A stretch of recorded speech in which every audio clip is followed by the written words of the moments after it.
In today's video, we'll take a look at the forgotten tank, the Red Sea Reefer 170. Got a big decision to make. Do I reboot or do I break down? Stay tuned to find out.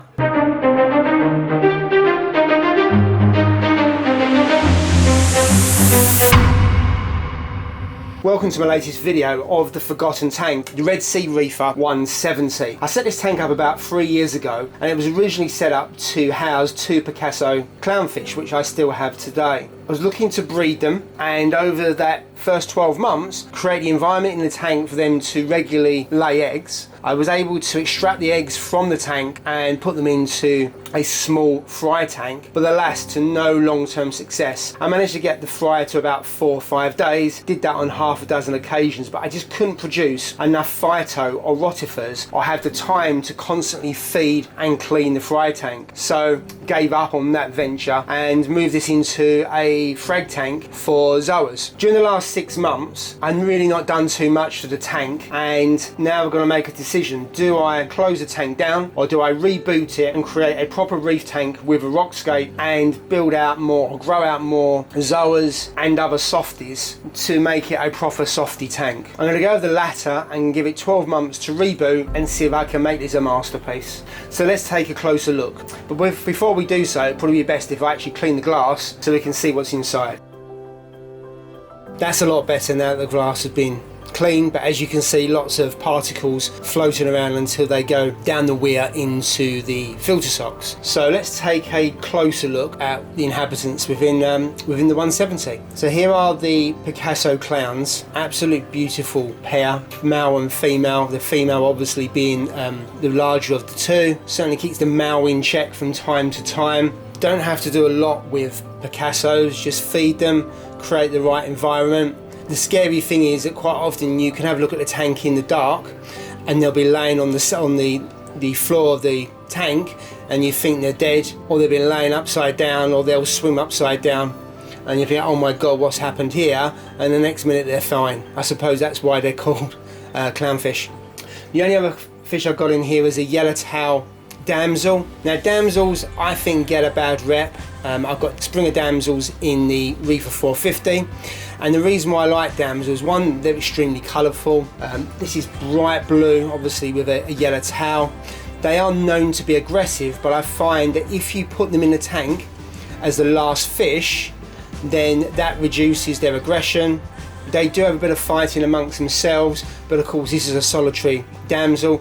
The reason why I've kept this damsel is sometimes I put SPS in this tank to quarantine, and damsels are really good at picking up critters and help to clean up coral that you've put in. So I wouldn't say I would always have damsels in my tank, but I would certainly consider them later on when the tank is nearly fully stocked. I certainly wouldn't put damsels in as first fish, because I think that is where people have problems, because they're very territorial, and as other fish go into that territory they do snap and they do get aggressive. So I think you're asking for trouble. So what's the problem I've got with this tank and I need to sort out? Well, number one, it is now rife with aiptasia.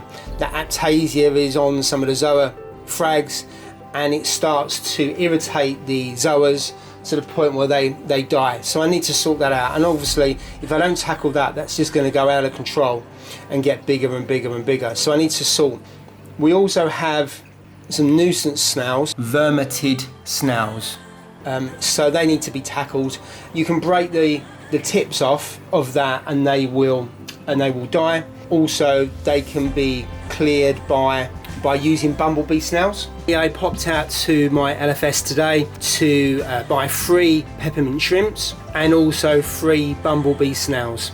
So that hopefully should take care of the pests that I got within the tank.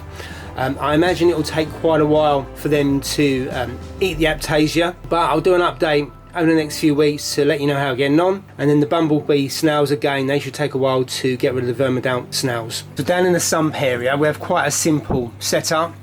We have a NIOS 120 skimmer. I've had that running for about 5 years. Initially it was on the Reefer 450, as it was the skimmer that came with the tank, but then I upgraded that to a 160, and then I transferred it over to this when I set this tank up. It's around about 450 litres. the skimmer, but it runs very well on here. As you can see, it really does pull some gunk.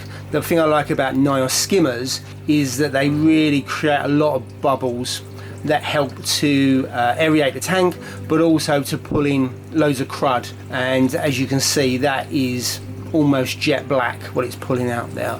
As I haven't got any rock in the tank, I've got max spec bio balls, about 1 kilogram of those, and also I think I have about 5 litres of Cyperax, and that's really to compensate for no rock and helps control nitrate. And also you can see that I have a heater in the sump, as you would expect. For the auto top off, I don't use the Red Sea. The reason being it's really small, and I was topping it up every 3 to 4 days, which is okay in the main tank, but I wanted a bit more automated on this. So I've got a separate auto top up that runs from a salt bucket, and I have about 15 litres in there, and that lasts way over a week. So I'm going to leave it there. Thanks for watching, and stay tuned for more videos.